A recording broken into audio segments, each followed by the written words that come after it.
Welcome to my YouTube channel. और ये एक एजुकेशनल चैनल है and this is my first topic that I will discuss here about genetics और इसके जितने भी डिटेल में बातें करूँगा मैं, और थोड़ी थोड़ी टॉपिक बाय टॉपिक में रिलेट करते हुए बताऊँगा। तो start with the words genetics. Genetics है क्या? जेनेटिक्स क्या है? वर्ड सबसे पहले आता है जेनेटिक्स है क्या। जेनेटिक्स क्या है? ये कैरेक्टर और gene, study of gene, factors, inheritance, transfer of characters from parents to offspring, ये सारी चीज़ें की जानकारी इसमें है। तो हम लोग डिस्कशन करेंगे अबाउट जेनेटिक्स। और हम लोग जो सबसे ज़्यादा इम्पोर्टेंट बात है कि इससे रिलेटेड क्वेश्चंस क्या आते हैं बोर्ड में और कॉम्पिटिटिव एग्जाम में, उसके बारे में ज़्यादा डिस्कस करेंगे। तो फर्स्ट ऑफ ऑल जेनेटिक्स क्या है? जेनेटिक्स स्टडी करता है inheritance of character from parents to offspring, ठीक है, ये दोनों चीज़ का। उसके बाद भी वेरिएशंस पॉपुलेशंस में कैसे आता है, मतलब कि बार बार from one generation to another generation variation कैसे आता है, और इनहेरिटेंस क्या है। तो दो चार वर्ड है, पहले उसको हम लोग देखेंगे। इनहेरिटेंस है क्या? इनहेरिटेंस है transfer of character, means chromosome के थ्रू, जीन के थ्रू जो कैरेक्टर ट्रांसफर होते हैं from one generation to another generation. और उसी में फिर है variation of character from parents to offspring. होता क्या है कि ऐसा नहीं है कि जैसा सेम टू सेम पेरेंट्स है वो एग्जैक्ट कॉपी उसके ऑफस्प्रिंग होंगे, कुछ वेरिएशंस आते हैं। तो उस वेरिएशंस को भी कैसे वेरिएशंस आता है, क्या क्या उसमें प्रोसेस हैं, और क्या इन्वायरमेंटल फैक्टर अफेक्ट करता है, क्या जीन अफेक्ट करता है, और भी बहुत तरह के जो भी इसके कारण है, इसके बारे में हम लोग पूरे डिटेल में स्टडी करेंगे। और ये वेरिएशन क्या है? अब तीसरा वर्ड आता है ये वेरिएशन। 3-4 वर्ड है। इनहेरिटेंस क्या है, वेरिएशन क्या है, उसके बाद फिर आगे की बात करेंगे जीन क्या है, क्रोमोजोम क्या है, वो तो फिर सेल में तो डिस्कस करेंगे ही। तो वेरिएशन क्या है? वेरिएशन क्या है? Degree by which progeny differ from parents, मतलब जो ऑफस्प्रिंग है वो अपने पेरेंट्स से कैसे डिफर करेंगे। डिफर मीन्स दोनों डिफर, एक्सटर्नल मॉर्फोलॉजिकल भी और जेनेटिक डिफरेंस भी। आगे चल के आप पूरी बातें पढ़ेंगे तो जानेंगे कि कैसे कैसे पेरेंट्स से ऑफस्प्रिंग डिफरेंट हो जाते हैं। मतलब कि एक छोटा सा एग्जांपल भी अगर दें कि यदि किसी के पेरेंट्स टॉल हैं तो हो सकता है कभी कभी उसके, कोई ज़रूरी नहीं है कि उसके ऑफस्प्रिंग टॉल ही हों, कभी कभी शॉर्ट भी हो जाते हैं। तो उसका क्या काउज है, कैसे होता है, वो सारी चीज़ डिटेल में करेंगे। अभी तो हमारा केवल इंट्रोडक्शन क्लासेस है, फिर धीरे धीरे अलग अलग टॉपिक के अलग अलग वीडियोज़ में यूट्यूब पर दूंगा। तो वेरिएशन क्या है? हमने 3 वर्ड डिस्कस किया। Variation, inheritance. Inheritance transfer of character, पहला चीज नोट करने की बात है, transfer of character from parents to offspring. अब क्या है जेनेटिक्स में क्या क्या पढ़ना है? उसके बाद variation of character. Variation of character genetics में कैसे होगा? तीसरा वेरिएशन आखिर में है क्या? वेरिएशन क्या है? ये डिग्री है, मतलब कि किस प्रकार ऑफस्प्रिंग और पेरेंट्स डिफर करेंगे उस बारे में। अब क्या है कि जीन क्या होता है, कुछ और बातें हैं। जीन और फैक्टर। जीन क्या है? जीन जो है वो फ्रॉम, वही एक मतलब ये जीन प्रेजेंट रहता है क्रोमोसोम में, जो कि ट्रांसफर होता है फ्रॉम पेरेंट्स टू ऑफस्प्रिंग। अब क्या है कि वो कैसे कैसे डिफर करता है, कैसे अलग करता है। तो अगर यदि दोनों ये जो है ये कॉम्बाइंडली, यदि जैसे ये क्या है 2n, इसको बोला जाता है 2n, मतलब डिप्लॉयड। मैक्सिमम जो हम लोग स्टडी करेंगे यहाँ पर वो डिप्लॉयड ऑर्गेनिज्म के ही करेंगे, हमारा लेवल अभी वही है। हैप्लॉयड ऑर्गेनिज्म भी होते हैं, शायद आप जानते होंगे, ये हनी बी के केस में, वो आगे आपको पढ़ाएंगे। तो डिप्लॉयड, ट्रिप्लॉयड भी ऑर्गेनिज्म होते हैं। तो ये डिप्लॉयड के विषय में हम लोग मैक्सिमम पढ़ाई करेंगे हम लोग। तो ये जो डिप्लॉयड है तो ये गैमेट फॉर्मेशन में अलग अलग होता है। तो ये क्या है? फैक्टर और जीन्स दोनों कॉम्बाइंडली जो होता है उसको फैक्टर्स या फिर जीन बोला जाता है। जब ये सेपरेट होता है तो ये एलील कहलाता है। अब क्या है? और भी वर्ड इसमें कुछ कुछ हैं। डोमिनेंट और रिसेसिव। डोमिनेंट जो कि कैरेक्टर एक्सप्रेस होता है जनरेशन में, फ्रॉम पेरेंट्स टू ऑफस्प्रिंग में जो एक्सप्रेशन हुआ कैरेक्टर पेरेंट्स का, वो डोमिनेंट कहलाया। जो एक्सप्रेस नहीं हुआ वो रिसेसिव है, मतलब कि उसके जीन में प्रेजेंट है पर वो अपने आप को एक्सप्रेस नहीं कर पाया, वो रिसेसिव है। जो कैरेक्टर एक्सप्रेस हो गया जनरेशन में वो डोमिनेंट कहलाएगा, और जो एक्सप्रेस नहीं कर पाया वो रिसेसिव कहलाएगा। उसके बाद फिर वर्ड आता है फिनोटाइप और genotype. Phenotype external morphological character, किसी का अब क्या है कि ऐसा नहीं है, किसी का पेरेंट्स बहुत फैट है तो कोई जरूरी नहीं कि फैट जेनेटिक प्रॉब्लम नहीं है। हाँ, कुछ डिजीज ऐसे भी हैं जिसके काउज हैं, जेनेटिक काउज हैं उस डिजीज का, लेकिन अब कोई क्या है कि एक्सटर्नल मसल्स जो अपीयर कर लिया, जैसे फिनोटाइप है, मतलब कि कोई बहुत जो जिम जा रहा है वो एक्सटर्नल अपीयरेंस अपना कुछ बना लिया हो, बहुत तगड़ा हो, तो वो उसका फिनोटाइप है, मॉर्फोलॉजिकल एक्सटर्नल अपीयरेंस, पर उसका जेनेटिक कंस्टिट्यूट ऐसा नहीं है।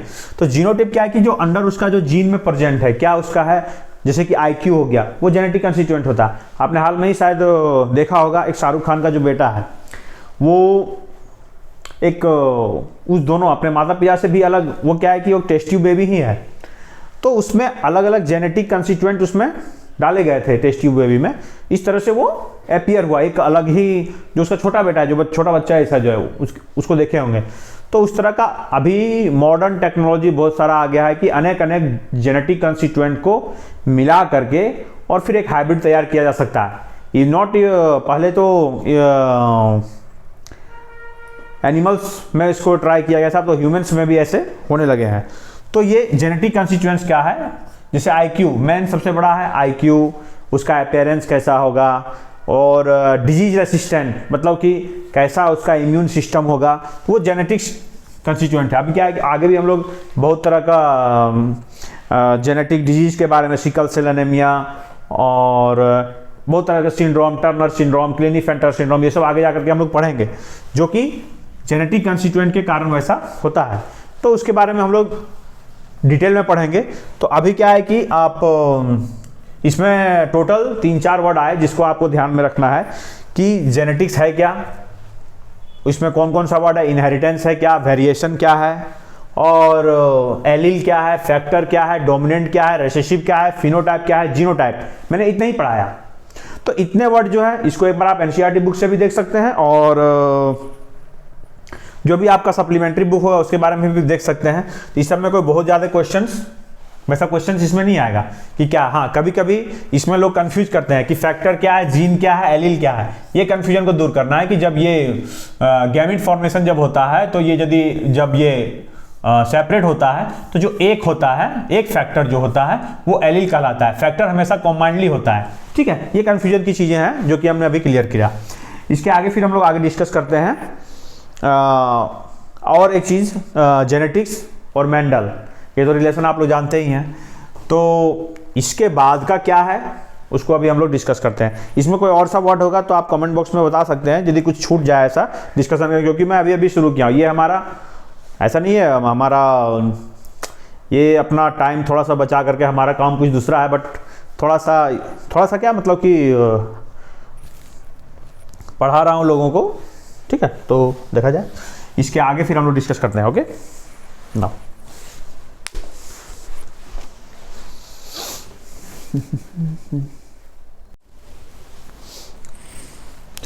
तो जैसा कि हम लोग बात कर रहे थे, आगे की बात करते हैं। जेनेटिक्स और विदाउट मेंडल पॉसिबल नहीं है। तो मेंडल 1822 से 1884 तक। अब क्या है कि इसमें कभी कभी क्वेश्चंस आते हैं, कौन सा प्लांट लिया था, पी प्लांट है लेकिन उसका साइंटिफिक नेम पाइजन सटाइवम, और डिप्लॉयड था 2n क्रोमोसोम 14 होगा, और कितने टोटल पॉड कैरेक्टर, ये कभी कभी क्वेश्चन आता है कि कितने पॉड कैरेक्टर्स लिए गए थे, 1 2 3 4 3 पॉड का कैरेक्टर्स वो लिए थे। और एक क्वेश्चन और बनता है, जीन लोकेशन, कहाँ पर लोकेशन था उसके जीन का, एक ये क्वेश्चन बनता है। तो टोटल 4 क्रोमोसोम पे लोकेशन था, क्रोमोसोम नंबर 1, 4, 5 एंड 7। अब कहाँ कौन था वो चीज़ देखते हैं। जैसे कि सीड कलर उन्होंने लिया था, पहला कैरेक्टर डोमिनेंट येलो था और रिसेसिव ग्रीन था, क्रोमोसोम नंबर 1 पर लोकेशन था। सीड शेप राउंड रिंकल, ये रिसेसिव है, chromosome number 7, pod colour green yellow chromosome number 5, pod shape inflated constricted chromosome number 4, flower colour violet white chromosome number 1, flower position axial terminal chromosome number 4, height tall dwarf chromosome number 4। Means total 4 chromosome को ही study किया और कहाँ कहाँ पर location था gene का, उस चीज़ पर, इस चीज़ पर कभी कभी क्वेश्चन आता है। और कौन सा प्लांट लिया था, पहले आते थे क्वेश्चन, और कितने 1 4 5 और मैंने टोटल 4 क्रोमोजोम पर, ये क्वेश्चन से रिलेटेड हो गया। अब बात करते हैं हम कि उन्होंने कैसे कैसे और फिर क्वेश्चन किस टाइप के आते हैं। टेक्निक यूज बाय मेंडल, क्या क्या टेक्निक उसने यूज किया था, तो बोर्ड एग्जाम में भी आते हैं। सिलेक्शन ऑफ प्योर पेरेंट्स, अब सिलेक्शन ऑफ प्योर पेरेंट्स कैसे हुआ, कंटिन्यूअस सेल्फिंग की वजह से। कंटिन्यूअस सेल्फिंग मतलब कि यदि वो बार बार एक्सपेरिमेंट करके देखा कि इस प्लांट को बार बार कंटिन्यूअस सेल्फ पॉलिनेशन यदि कराया जा रहा है। अब सेल्फ पॉलिनेशन कैसे किया, बैगिंग इमैस्कुलेशन की वजह से। तो वो कैसे फिर बार बार जनरेशन बाय जनरेशन केवल टॉल प्लांट्स आए तो पता चला कि वो प्योर टॉल प्लांट है। और hybridization in pure plant, pure plant में हाइब्रिड करने से ये वो जो भी F1 जनरेशन आएगा वो पूरा सब टॉल था, फिर उसको सेल्फ करके और भी सारे प्लांट्स में एक्सपेरिमेंट करने के लिए किया था। और selfing in hybrid plant, selfing तो आपको बताया है हमने। अब कैसा क्या टेक्निक किया, जैसे कि उन्होंने प्योर टॉल प्लांट लिया, मेल प्योर टॉल प्लांट लिया पाइजम सटाइपम, और प्योर डाफ प्लांट लिया 2। अब क्या किया, आपको प्लांट में तो मेल और फीमेल जेनेटिक्स एक ही अंदर है। आपको पता है कि प्लांट्स में मेल रिप्रोडक्टिव ऑर्गन और फीमेल रिप्रोडक्टिव ऑर्गन एक ही में होता है, फ्लावर में होता है। तो अब क्या है कि उन्होंने प्योर टॉल प्लांट लिया, प्योर डॉफ प्लांट लिया, दोनों को। अब क्या है कि देखिए, ये है आपका प्योर टॉल प्लांट, ये है प्योर डॉफ प्लांट। अब इमैस्कुलेशन किया तो क्या किया कि इसका एंथर को हटा दिया गया। अब क्या है कि इसमें सेल्फ पॉलिनेशन ही हुआ, और फिर इसको बैगिंग मतलब कि फिर इसको ढक दिया गया स्टिग्मा को, और फिर टैग किया गया, उसमें लिखा गया कि ये प्लांट क्या है, क्या इसमें सेल्फ पॉलिनेशन हो रहा है ना केवल। ये देखिए, ये इसका लिया ये ड्वार्फ प्लांट का एक मिनट,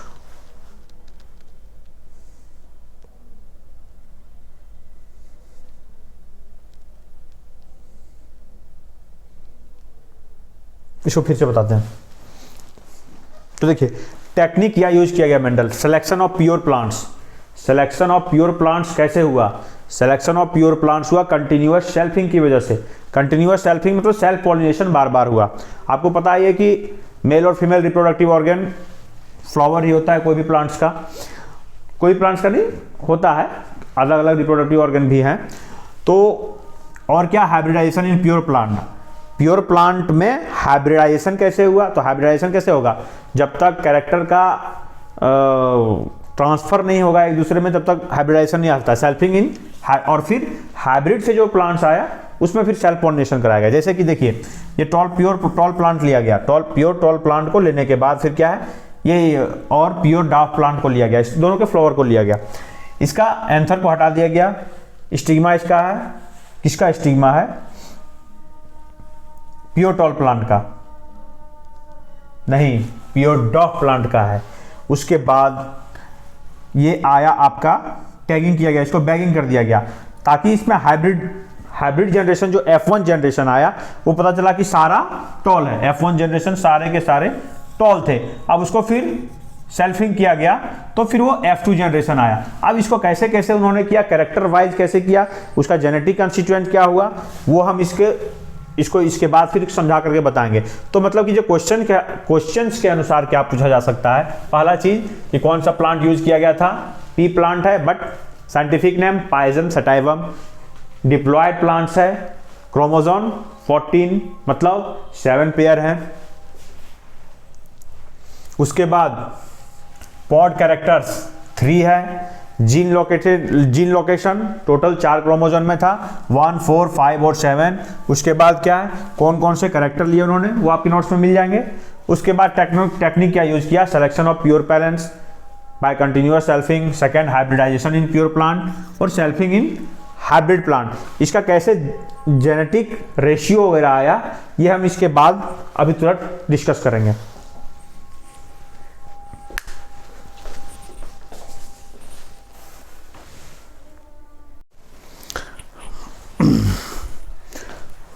हाँ तो फ्रेंड्स, हमने बात किया था उस समय टेक्निक क्या यूज किया था मेंडल ने। 3 टेक्निक यूज किया था, सेल्फ पॉलिनेशन, हाइब्रिडाइजेशन और बैगिंग, टैगिंग, ये सब उन्होंने किया था। कैसे किया था उस चीज़ को हम समझाते हैं। मोनोहाइब्रिड क्रॉस के थ्रू, मोनोहाइब्रिड मतलब study of only one character. तो उन्होंने पी प्लांट को लिया था, आप जान रहे हैं। अब पी प्लांट को क्यों लिया था, एक छोटा सा टॉपिक छूट गया था, क्यों लिया था, शॉर्ट लाइफ स्पैन है और उसका अलग अलग जनरेशन जल्दी जल्दी स्टडी किया जा सकता है, इसलिए उन्होंने लिया था। और भी कुछ पॉइंट्स हैं और वो क्यों स्टडी कैसे आसानी से कर सकता है, बैगिंग टैगिंग करने में, छोटा प्लांट्स है, अपना गार्डन में ग्रो कर सकता है। तो ये सब कुछ एनसीईआरटी की कुछ बातें हैं, उसको आप अपने से पढ़ सकते हैं। दूसरी बात कि बोर्ड में ये सब्जेक्टिव में पूछा जाता है, ऑब्जेक्टिव में ऐसा नहीं पूछा जा सकता है। तो और अब मोनोहाइब्रिड क्रॉस क्या है, तो ये सब का जो रेशियो है उस सब से रिलेटेड क्वेश्चन होता है। ये सब बनाने के लिए आपको कोई एग्जाम में आएगा नहीं, बट समझा रहा हूँ। प्योर टॉल प्लांट और प्योर डाफ प्लांट को लिया, कैसे उन्होंने क्या किया उस चीज़ को। प्योर टॉल जो दोनों टी है, जो हमने जीन और एलिन स्टार्ट में आपसे डिस्कशन किया था। तो प्योर टॉल और प्योर डाफ प्लांट को लिया। इसके पहले भी हमने समझाया कि जो F1 जनरेशन था वो हाइब्रिड जनरेशन था। क्यों, क्योंकि दोनों का क्रॉस हुआ है, क्रॉस से ही हाइब्रिडाइजेशन आ सकता है, ठीक है। और फिर उस हाइब्रिड को सेल्फ पॉलिनेशन करके ये F2 जनरेशन लाया गया था, जिसमें टॉल 3 और डॉफ 1 का रेशियो आएगा। कैसे आएगा वो हम समझाते हैं आपको। ये मेल प्लांट है प्योर टॉल, ये फीमेल प्लांट है प्योर डॉफ का। टॉल प्योर है, ये प्योर डॉफ प्लांट है, ठीक है। अब F1 जनरेशन कैसे आया तो F1 जनरेशन, मान लीजिए इसका गैमिट जो आया, गैमिट मान लीजिए जब भी डिप्लॉयड ही रहेगा, इसके गैमिट बने तो इन दोनों को कॉम्बाइन किया गया तो ये हाइब्रिड आया। अब हाइब्रिड आया तो F1 जनरेशन, अब क्या है कि इसमें डोमिनेंट क्या है, टॉल है, कैपिटल टी है, स्मॉल टी रिसेसिव है, ठीक है। तो ऑल टॉल आया जब, उसको फिर हमने सेल्फ पॉलिनेशन किया, सेल्फिंग बार बार किया गया, सेल्फ किया गया तो इसके भी गैमिट बनेंगे, मेल के और फीमेल के अलग अलग, ठीक है ना। अब जैसे कैपिटल टी डोमिनेंट है, स्मॉल टी रिसेसिव है, इसका भी कैपिटल टी डोमिनेंट है, स्मॉल टी रिसेसिव है, ये दोनों। अब ये F2 जनरेशन के लिए सेल्फिंग कर रहे हैं। अब क्या है कि इसका क्रॉस हुआ, फिर से इसका हाइब्रिडाइजेशन होगा। ये देखिए कैपिटल टी ये हुआ आपको, कैपिटल टी स्मॉल टी ये है, स्मॉल टी कैपिटल टी है, और ये स्मॉल टी और स्मॉल टी है, ये रहा। अब क्या है कि फिनोटिपिक रेशियो इसमें आया, जैसे जो उन्होंने प्लांट ग्रो कराए, तो एक प्लांट क्या आया, प्योर टॉल, देख रहे हैं इसमें जीन बोथ कैपिटल टी है, एक कैपिटल टी स्मॉल टी है, एक ये डोमिनेंट क्या है, टॉल है। यहाँ पर भी कैपिटल टी है, डोमिनेंट है, ये टॉल है, लेकिन ये हाइब्रिड है, ये प्योर प्लांट फिर आया। देखा जाए प्योर प्लांट दोनों टी होता है, मतलब दोनों कैपिटल टी, और ये स्मॉल टी हो गया प्योर डॉफ प्लांट। तो इसका जब ये F2 जनरेशन जब आया ये, तो F2 जनरेशन में भी आपका देखिए क्या आया, एक डॉफ प्लांट है और 3 टॉल प्लांट है, लेकिन इसी से वो रेशियो निकल के आया आपका, देखिए 3:1। ये फिनोटिपिक रेशियो है, फिनोटिपिक मतलब 3 टॉल दिख रहे हैं, एक डॉफ प्लांट दिख रहा है, और इसी का जब जेनेटिक रेशियो जीनोटाइप देखा जाए तो 1:2:1 क्या है ये, 1:2:1। 1 प्योर टॉल है, 1 प्योर डॉफ है, और 2 इम्प्योर नहीं बोल सकते, हाइब्रिड मतलब दोनों ये टॉल है बट हाइब्रिड है, इसमें डॉफ का भी एलील प्रेजेंट है। इस चीज को ध्यान में रखने की बात है। अब क्या है कि ये टॉल, इसी में दिखाया गया है कि टॉल जो 3 कैसे आया और 1 डॉफ कैसे आया। अगर जिसको हम फिर से F3 जनरेशन के लिए ले जाएं, F3 जनरेशन के लिए भी ले जा सकते हैं, लेकिन हम लोगों को F3 जनरेशन से ना कोई क्वेश्चंस आएंगे, ना उसे कुछ पूछा जाता है, क्वेश्चन कोई भी एग्जाम में नहीं पूछे जाते। तो यदि F3 जनरेशन भी लाएंगे तो फिर वो रेशियो थोड़ा सा अलग हो जाता है, क्योंकि देखिए प्योर टॉल आपका कितना आया है 1 और हाइब्रिड टॉल कितना आया है 2, ठीक है ना। अब इसको फिर से यदि हम हाइब्रिड करते हैं, फिर से मतलब कि सेल्फिंग करते हैं, तो 1 प्योर प्लांट आएगा, 3 टॉल आएगा हाइब्रिड टॉल और 1 ड्वार्फ आएगा।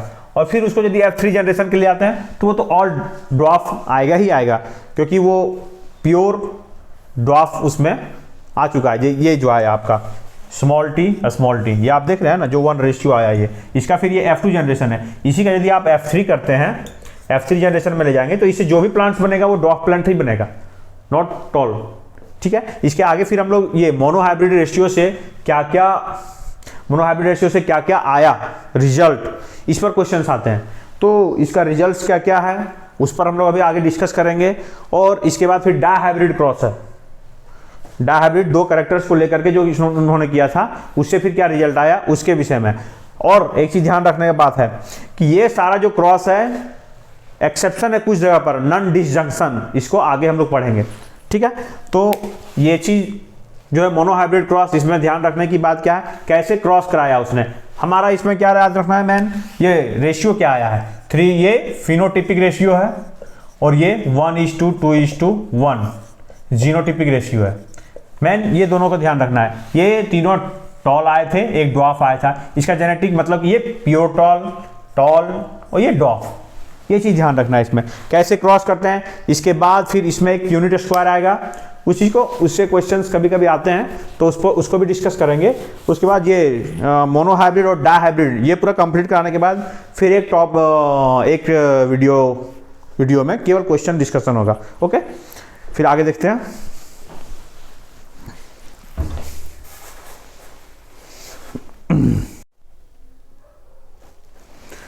हाँ तो फ्रेंड, हमने F1 मोनोहाइब्रिड क्रॉस बताया, और उसमें बताया था कि एक यूनिट स्क्वायर है, उसके थ्रू से भी मोनोहाइब्रिड को हम समझ सकते हैं। एक टॉपिक दिया हुआ है शायद कहीं, तो इस विषय को भी थोड़ा सा देख लेते हैं। यूनिट स्क्वायर क्या है कि F1 जनरेशन तो हमने बताया था कैपिटल T स्मॉल t है, सेल्फिंग किया, ये सेल्फिंग आफ्टर ये गैमेट फॉर्मेशन या फिर मियोसिस, कंफ्यूज नहीं कीजिएगा, मियोसिस इसको बोला जा सकता है। तो ये कैपिटल T स्मॉल t, ये गैमेट फॉर्मेशन जब हुआ तो इससे भी वही जीनोटिपिक और फिनोटिपिक रेशियो वही आया। मतलब कि F2 जनरेशन जो है उसमें 3 टॉल, 1 ड्वार्फ, 1 प्योर, 3 टॉल और 1 ड्वार्फ प्लांट आए, 3 टॉल और 1 ड्वार्फ प्लांट। इसका भी यदि जीनोटिपिक रेशियो देखा जाए, कैपिटल T स्मॉल t 1:2:1, ये रेशियो आया। अब क्या है कि ये सब मोनोहाइब्रिड क्रॉस का क्या आया, वो चीज समझने की बात है।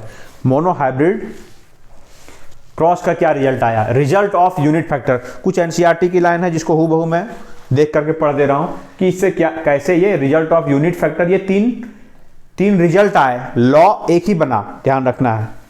रिजल्ट 3 आए, लॉ 1 बना, ओनली लॉ ऑफ सेग्रीगेशन, ठीक है। क्वेश्चंस आए हैं इस पर इसीलिए। तो रिजल्ट ऑफ यूनिट फैक्टर क्या लिखा है आपका एनसीईआरटी बुक में, characters are controlled by discrete unit called factor. Factor के बारे में आपने बताया था ये, और इसको जब ये सेपरेट होता है तो ये क्या एलील कहलाता है, ये हमने पहले डिस्कशन किया था। तो रिजल्ट ऑफ यूनिट फैक्टर क्या है, ये क्या कहता है आपका एनसीईआरटी बुक के हिसाब से, characters are controlled by discrete unit called factor. कोई भी कैरेक्टर जो कंट्रोल है डिस्क्रीट यूनिट फैक्टर, इसको मैंने बताया था कि फैक्टर क्या है। तो इसके थ्रू ही कोई भी कैरेक्टर जो एक्सप्रेशन होगा ये इसकी थ्रू ही कंट्रोल होगा। और factor occurs in form of pair, factor हमेशा पेयर में ही रहेंगे।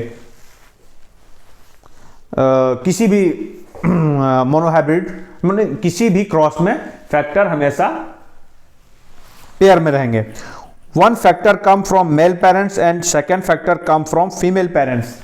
One character come from male parents and one character come from female parents, तभी ये क्रॉस होगा, तभी ये हमारा रेशियो आया था। ये रिजल्ट ऑफ यूनिट फैक्टर है, ये पहला रिजल्ट आया। फिर से एक बार रिपीट करते हैं, character controlled by unit factor, discrete factor, और factor always occur in pair. 2 points हो गया। थर्ड पॉइंट क्या है कि and one factor come from male and one from female, that is F1 generation, ये एक मेल से आया था, एक फीमेल से आया था, ये हमने आपको पहले बताया था। दूसरा जो इसका रिजल्ट आया, result of dominance when two pure parents with contrasting form, when two pure parents with contrasting form are crossed, then only one form of parental character expressed in F1 generation, and those form which expressed in F1 generation is called dominance। हमने बताया आपको कि F1 generation में जो character अपने आप को express कर रहा है वो डोमिनेंट है। हमने F1 में F1 कैसे आया था, हमने बताया था कि कंटिन्यूअस जो सेल्फिंग हुआ था, हाइब्रिड हुआ था, हाइब्रिड होने के बाद जो आया, तो जो भी प्योर पेरेंट्स के थ्रू आया तो क्या है कि, और उसको जब क्रॉस कराया गया तो only one form of parental character, कोई भी एक ही एक्सप्रेस कर सकता है।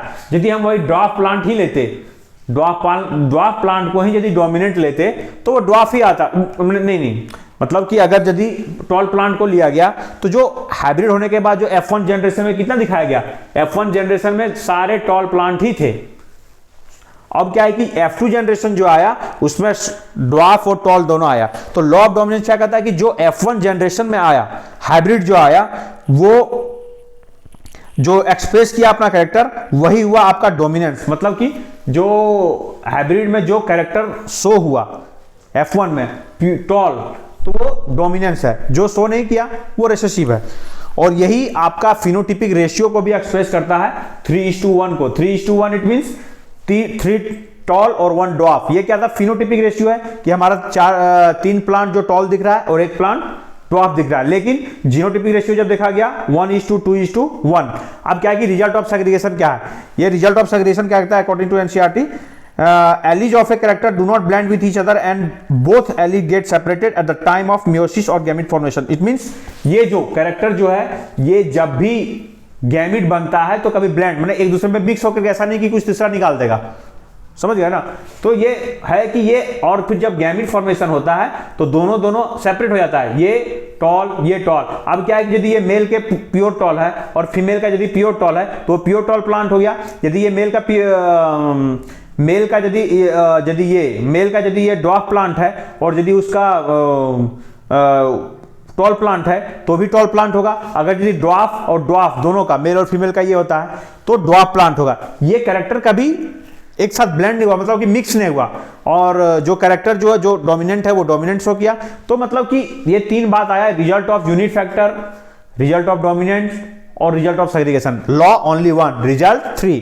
ये चीज इसमें ध्यान रखना है। इस पर अभी क्वेश्चन हम डिस्कस करेंगे, 2-3 क्वेश्चन बनवाएंगे इसमें आपसे। तो ये था, इसके आगे अभी हम क्वेश्चन डिस्कस करते हैं। ओके।